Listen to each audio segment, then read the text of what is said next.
শনিবার বেলা ১২টা নাগাদ ঘটনাটি ঘটেছে পুরাতন মালদার মহিষবাথানি অঞ্চলের কদমতলী এলাকায়। জানা গেছে, জলে তলিয়ে যাওয়া কিশোরের নাম আসিফ শেখ, বয়স ১৪ বছর, বাড়ি কদমতলী এলাকায়। সে পুরাতন মালদার কালাচাঁদ হাই স্কুলে অষ্টম শ্রেণীর ছাত্র ছিল।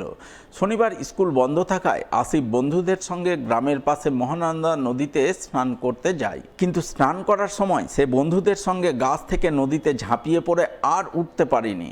জলের তোড়ে তলিয়ে যায় বলে খবর। যা জানাজানি হতেই এলাকায় জোর চাঞ্চল্য তৈরি হয়।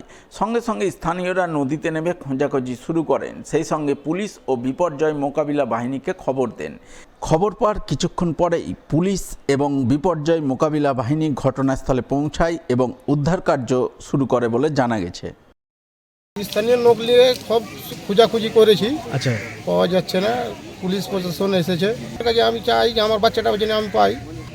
স্নান করতে এসে গাছের উপরে উঠে গাছ থেকে কুদে সবাই একসাথে খেলাধুলা করছিল এক কথায়, দিয়ে ওপর থেকে পড়েছে, দিয়ে আর ওই নদী থেকে আর উঠে নিয়ে 12টা থেকে স্থানীয় লোকজন নিয়ে অনেক খোঁজাখুঁজি করলো সবাই।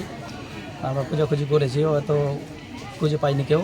পুলিশ প্রশাসন এসছে, ওই প্রশাসনের কাছ থেকে আমরা দাবি রাখছি যাতে আমাদের বাচ্চাটা খুঁজে দেয়।